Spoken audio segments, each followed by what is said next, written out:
Government school select ಆಗ್ರಿ ಈಗ admission ಮಾಡ್ಕೊಂಡಿದ್ವಿ. ಎಷ್ಟನೇ ಕ್ಲಾಸ್? 6th ಕ್ಲಾಸ್ ಆಗ್ರಿ. ನನ್ನ ಡಾಕ್ಯುಮೆಂಟ್ಸ್ ಎಲ್ಲ ತಂದೆ? ಹಾಂ ರೀ ತಂದೆ ನೋಡಿ. ಯಾವ ಊರು ನಿಮ್ಮದು? ಅಂಗನವಾಡಿ. ಏನಮ್ಮ ನಿನ್ನ ಹೆಸರು? ಆಧಾರ್ ಕಾರ್ಡ್ ತಂದಿರೇನು? ಹಾಂ ರೀ ತಂದಿರಿ.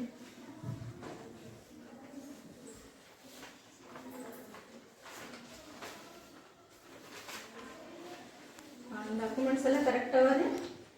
ಆಕೆಗೆ ಅಲ್ಲಿ ಕ್ಲಾಸ್ ಟೀಚರಿಗೆ ಭೇಟಿಯಾಗಿ ಕ್ಲಾಸಿಗೆ ಬಿಟ್ಟ. ಹಾಂ ಆಯ್ತು.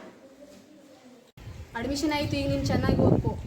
ಅಲ್ಲ ಚಿಕ್ಕಮ್ಮ, ನಂಗೆ ಅಪ್ಪ ಅಮ್ಮನೇ ಇಲ್ಲ, ನೀನು ಬಿಟ್ಟಾಗ್ತೀಯ? ಹತ್ರ ಏನೂ ಇಲ್ಲ, ನಿನ್ನ ಭವಿಷ್ಯ ನಿನ್ನ ಕೈಲಿ ಇದೆ, ನೀನು ಚೆನ್ನಾಗಿ ಓದ್ಕೋ. ನಾನು ಓದ್ತೀನಿ.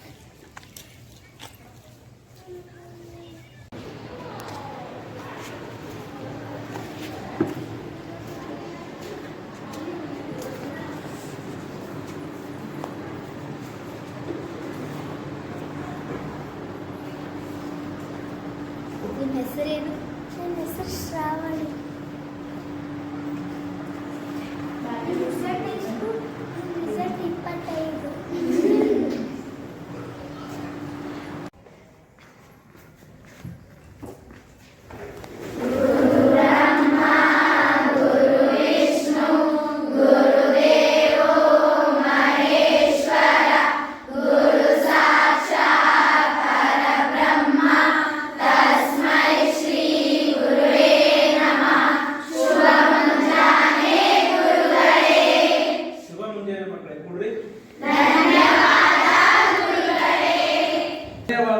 ಹೇಳಿದ ಎನ್ನುವಂತ ಕೊಕ್ಕರೆ ಎನ್ನುವಂತ ಪಾಠವನ್ನ ಹೇಳಿದ್ನಲ್ಲ, ಹೌದಾ? ಹೇಳಿದ್ನ ಮಕ್ಕಳೇ, ಬಣ್ಣ ನೀವು ಓದ್ಬೇಕು. ಅದು ಹೇಗೆ ಓದ್ಬೇಕಂತಂದ್ರೆ ನಾ ಯಾರಿಗೆ ಹೇಳ್ತೀನಿ ಅವರು ಎದ್ದು ಸ್ಪಷ್ಟವಾಗಿ ಓದ್ಬೇಕು, ಹೌದಾ? ಈಗ ನಾ ಯಾರು ಓದ್ತೀಯಮ್ಮ? ಎಸ್, ಓದು. ಎಲ್ಲರೂ ಬುಕ್ಕ ತೆಗೆದು ಆಕೆ ಓದ್ತಕ್ಕಂತ ಓದನ್ನ ತಾವು ಗಮನವಿಟ್ಟು ನೋಡ್ರಿ.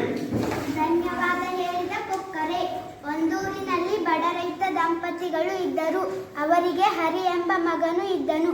ಅವನು ಸದ್ಗುಣವುಳ್ಳವನು ಮತ್ತು ಕರುಣಾಳವೂ ಆಗಿದ್ದನು. ಈಗ ಮತ್ತೆ ಯಾರು ಓದ್ತೀರಮ್ಮ? ಹೊಸ ಅಡ್ಮಿಷನ್. ಏನಮ್ಮ ನಿನ್ನ ಹೆಸರು? ಯಾವೂರಮ್ಮ? ಹೌದಾ? ಕನ್ನಡ ಓದಕ್ ಬರುತ್ತಾ? ಸ್ವಲ್ಪ ಸ್ವಲ್ಪ ಬರ್ತದ ಬರ್ಯಾಕ? ಕನ್ನಡ ಓದ್ರಿ. ಧನ್ಯವಾದ ಹೇಳಿದ ಕೊಕ್ಕರೆ ಎನ್ನುವಂತ ಪಾಠವನ್ನು ಓದಮ್ಮ. ಒಂದು ದಿನ ಅವನು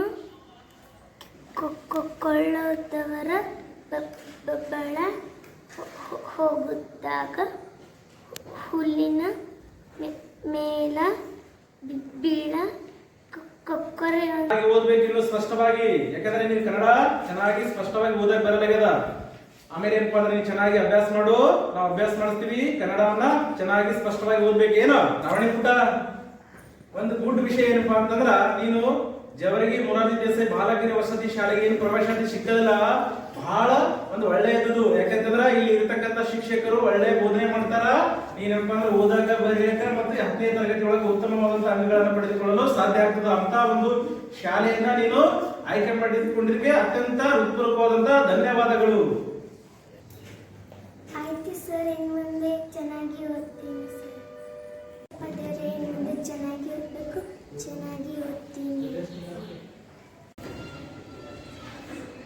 ಏ ಅಕ್ಕಿ ಏನ್ ಮಾಡಕತ್ತಾವ? ಅಕ್ಕಿಗೆ ಓದ್ಲಿಕ್ಕೆ ಬರ್ಲಿಕ್ಕೆ ಬರಲ್ಲ, ಅದಕ್ಕೆ ಪ್ರಾರ್ಥನೆ ಮಾಡಕತ್ತಿರ್ಬೇಕು.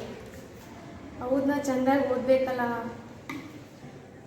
ಆಕಿನ್ ನೋಡಿ, ಆಕಿನ ಬಗ್ಗೆ ಎಲ್ಲರೂ ಮಾತಾಡ್ಕೊಂಡಂಗ ಆಯ್ತಲ್ಲ. ಆಕಿನ್ ಗೊತ್ತೇ ಅದಲ್ಲ, ಆಕಿ ಓದೋದ್ ಬರೋದ್ರಾಗ ವೀಕಳ. ಆಕಿನ ಬಗ್ಗೆ ಮಾತಾಡೋದೇನು ಉಳಿತು?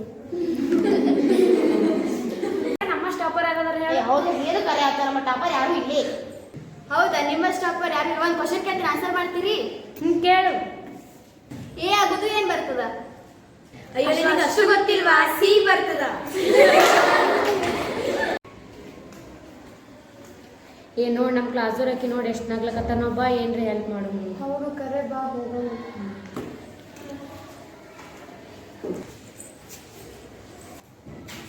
ನೀ ಯಾಕೆ ಅನ್ಕೋತಿ? ನಾವು ನಿಮ್ಮ ಫ್ರೆಂಡ್ಸ್ ಎಲ್ಲ ನಿನಗೆ ಏನಾದ್ರು ಹೆಲ್ಪ್ ಬೇಕಾದ್ರೆ ನಾನು ಕೇಳ್ಬೋದಿಲ್ಲ?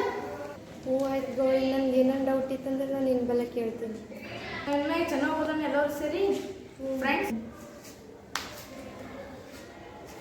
ಚಲೋ ಓದಕ್ಕೆ ಬರಲ್ಲ, ಅವ್ರ ಜೊತೆ ಸೇರಿ ಏನೋ ಓದ್ತಾಳೆ ಏನೋ.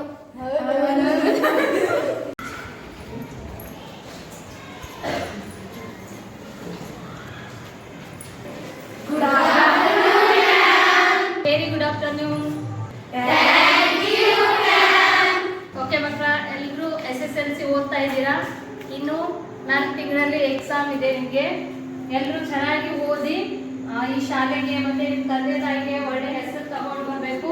ಎಲ್ಲರೂ ಒಳ್ಳೆ ಫಲಿತಾಂಶದ ಜೊತೆಗೆ ಈ ಶಾಲೆನ ಬಿಟ್ಟು ಹೋಗ್ಬೇಕು ಅಂತ ಎಲ್ಲರಲ್ಲಿ ಕೇಳ್ಕೊಳ್ತೀರಿ. ಯಾಕಂದ್ರೆ SSLC ಬೋರ್ಡ್ ಎಕ್ಸಾಮ್ ಅನ್ನೋದು ನಿಮ್ಮ ಲೈಫಲ್ಲಿ ತುಂಬಾ ಇಂಪಾರ್ಟೆಂಟ್ ಆಗಿರೋ ಒಂದು ಹಂತ ಇದೆ ಸ್ಕೂಲ್ ಎಜುಕೇಶನ್ ಅಲ್ಲಿ.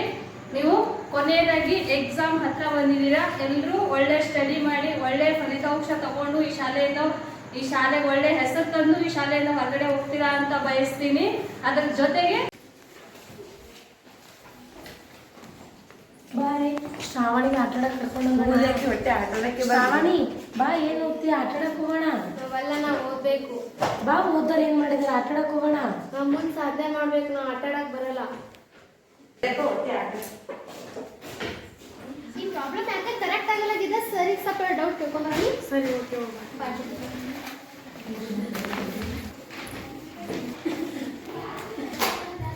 ಬರಲೇ ಮೇಡಮ್ ಅವರು ಹೇಳ್ಯಾರಲ್ಲ 4 ತಿಂಗಳ ಬೋರ್ಡ್ ಎಕ್ಸಾಮ್ ಅಂತ ಓದಂ ಬರಲೇ.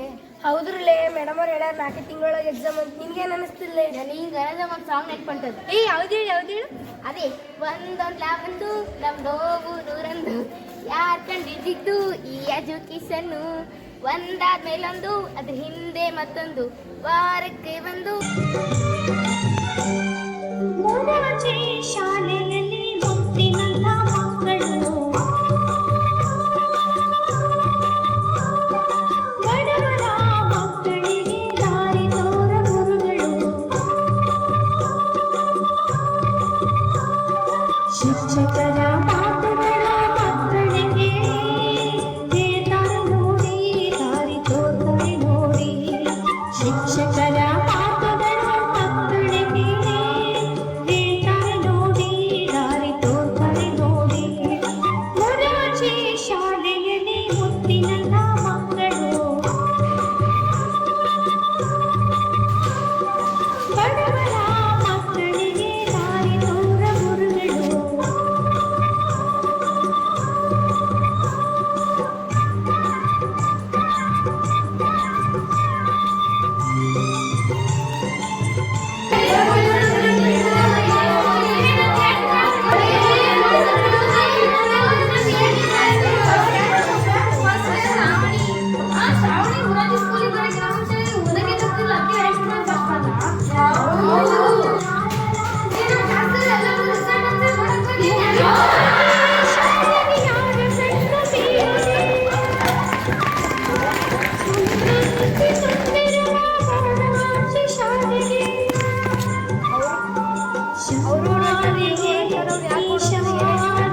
ಗೊತ್ತಿಲ್ಲ.